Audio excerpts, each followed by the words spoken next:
नमस्कार, आप देख रहे हैं पब्लिक टाइम न्यूज। संदीप नायक। लोकसभा चुनाव के 3 चरणों की वोटिंग जो है खत्म हो चुकी है। जैसा कि आप सभी जानते हैं, इस वक्त लोकसभा का चुनाव का प्रक्रिया चल रहा है, वोटिंग की प्रक्रिया चल रही है।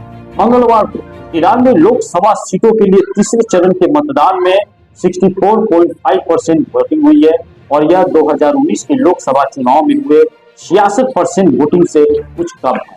पहले 2 चरणों की तरह तीसरे दौर में भी 2019 की तुलना में कम मतदान जो है प्रतिशत दर्ज किया गया है। हालांकि अंतर जो है काफी कम हो गया है। पहले चरण में 66.14% और दूसरे चरण में 66.71% की मतदान हुआ था। चुनाव विश्लेषकों का अगर हम बात माने तो चुनाव जो है एक्सपर्ट है, उनका कहने के अनुसार तीनों चरणों में यूपी और बिहार में जो मतदान है प्रतिशत सबसे कम रहा है। और खास बात यह है कि चुनाव आयोग की तरफ से किए गए कई प्रयासों के बावजूद कम वोटिंग प्रतिशत चिंता का एक विषय बना हुआ है। हालांकि तीसरे चरण में छत्तीसगढ़, कर्नाटक और गोवा में मतदान प्रतिशत में काफी वृद्धि देखी गई है। अब सवाल यहाँ पर ये उठता है कि कम वोटिंग जो है प्रतिशत के सत्ताधारी बीजेपी जो है नित एनडीए और कांग्रेस के लिए क्या मायने रखता है। कई चुनाव विश्लेषकों की अगर बात करें तो कम वोटिंग प्रतिशत को बीजेपी के लिए झटका बता रहे हैं। हालांकि अभी 4 चरण की वोटिंग जो है अभी बाकी है। अभी भी घटनाओं और आश्चर्यों की गुंजाइश है जो चुनाव का रुख कभी भी मोड़ सकता है। चुनाव विश्लेषकों की अगर बात माने तो उनके अनुसार संभावना का जो संतुलन है बीजेपी के पक्ष में झुका हुआ है, लेकिन शायद उतनी मजबूती में नहीं है जितनी उन्हें उम्मीद होगी। जानते हैं कि आखिर कम वोटिंग प्रतिशत का किस पे क्या असर होगा और कैसा असर होगा, तो आइए इसके विषय में भी मैं आपको बताने का प्रयास करता हूँ। बीजेपी को किस बात का टेंशन, तो भारत में हो रहे 7 चरण के चुनाव में 3 चरण के चुनाव जो है वो खत्म हो चुकी है। कई राजनीतिक विश्लेषकों का मानना है कि अब तक कम मतदान ने प्रधानमंत्री नरेंद्र मोदी के कैंपेन मैनेजर को भी परेशान करके रख दिया है।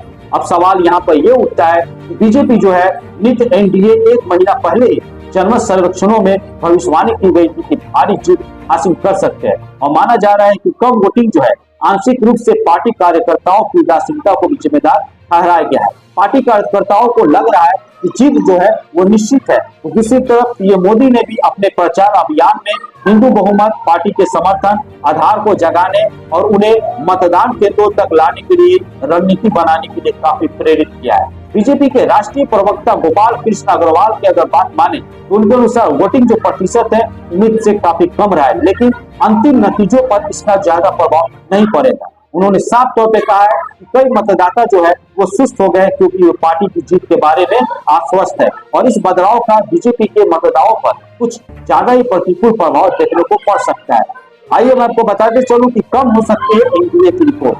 2019 के पिछले लोकसभा चुनाव में बीजेपी ने 303 सीट जीती थी, वहीं एनडीए के सहयोगी दल ने लगभग 50 सीट जीती। मैं आपको बताते चलूं कि इस साल का जो चुनाव है शुरू से पहले इसका बीजेपी का नारा था कि अब की बार 400 पार। जी हाँ, बिल्कुल आप सही सुन रहे हैं, बीजेपी का नारा था कि अब की बार 400 पार। और मीडिया रिपोर्ट्स की अगर हम बात माने तो बीजेपी नेताओं के साथ ही राजनीतिक विश्लेषणों का भी कहना है कि 7 चरण के चुनाव के 3 शुरुआती चरणों में कम वोटिंग प्रतिशत ने बीजेपी के लिए भारी बहुमत की उम्मीदें कम कर दी है। हालांकि इन लोगों का कहना है कि अभी भी बीजेपी का बहुमत बरकरार रहने की संभावना है। हरियाणा की अगर बात करें तो हरियाणा में भी बीजेपी के प्रचार समिति सदस्यों में से एक संजय शर्मा ने कहा है कि मतदान प्रतिशत में गिरावट जो है मुख्य रूप से पार्टी कार्यकर्ताओं और मतदाताओं के बीच उदासीनता का कारण है। उन्होंने कहा है कि कुछ उम्मीदवार सत्ता विरोधी लहर से प्रभावित हो रहे हैं। उन्होंने भी कहा कि पार्टी को राज्य में कड़ी कार्रवाई करने का सामना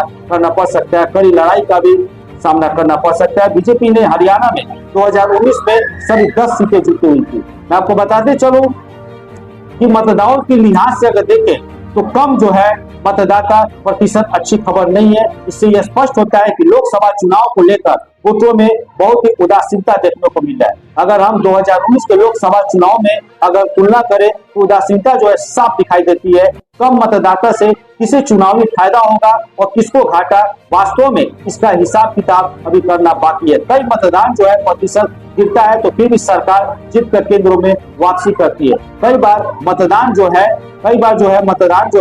उससे बहुत सारा घाटा यहाँ पे कई बार मतदान प्रतिशत गिरता है, फिर भी सरकार केंद्र वापस आती है, तो कई मतदान प्रतिशत कम होने पर भी सरकारों को हार का भी सामना करना पड़ता है। मैं आपको बताते चलूं कि पीएम नरेंद्र मोदी जो है प्रचार में बदल रहे हैं, उनके काफी सारे मुद्दे बदलते जा रहे हैं। दूसरी तरफ पीएम मोदी की अगर बात करें तो चुनाव प्रचार का मुद्दा अब बदल गया। मोदी ने खुद अपने प्रचार भाषणों में अपने 10 साल के कार्यकालों में प्रशासन की सफलताओं पर ध्यान केंद्रित करने के बजाय अल्पसंख्यकों, मुस्लिमों और कांग्रेस पर जमकर अधिक निशाना साधा। पीएम मोदी की अगर बात करें तो मोदी मंगलसूत्र, पाकिस्तान, मुस्लिमों को आरक्षण जैसे मुद्दों पर विपक्ष में घेर रहे हैं। इतना ही नहीं, वे बाटला हाउस एनकाउंटर के मुद्दे पर भी सोनिया गांधी पर निशाना साध रहे हैं। राजनीतिक जानकारों की अगर बात माने तो उनके अनुसार पीएम मोदी ने पहले चरण के मतदान के बाद से ही अपना सुर जो है वो बदल लिया है। यूपी में बीजेपी के जिला चुनाव प्रचार से जुड़े अनिल सिंह का माने, उनके अनुसार अगर चुनाव फरवरी मार्च के दौरान होता तो पार्टी को भरपूर चुनावी लाभ मिल सकता था। उस समय राम मंदिर निर्माण जो है लेकर लोग काफी उत्साह में थे और उत्साह के चरम स्थिति में थे। मैं आपको बताते चलूं कि कैंपेन मैनेजरों का अगर बात करें तो उनके अनुसार पार्टी मंदिर के उद्घाटन के बाद मोदी के लिए जनता का समर्थन बुलाने में विफल रही है। सिंह ने यहाँ पर यह भी कहा कि देखते हुए धार्मिक जो फील है उसमें गुड फील की जगह बड़े पैमानों की नौकरियां और महंगाई जैसे मुद्दों ने नहीं। केंद्रों में लगातार तीसरी बार सरकार जो है बनाने के लक्ष्य के साथ चुनावी जो है वो लड़ाई लड़ रही है। बीजेपी के राष्ट्रीय अध्यक्ष जेपी नड्डा की अगर बात माने तो मंगलवार को पार्टी के राष्ट्रीय महासचिव के साथ उन्होंने बैठक भी की। बैठक में मतदान के प्रतिशत और वोटिंग पैटर्न के अनुसार के साथ ही बचे हुए 4 चरणों के लोकसभा चुनाव की चुनावी रणनीति एजेंडे मुद्दे को लेकर तैयारी की अहम चर्चा की है। अब मैं आपको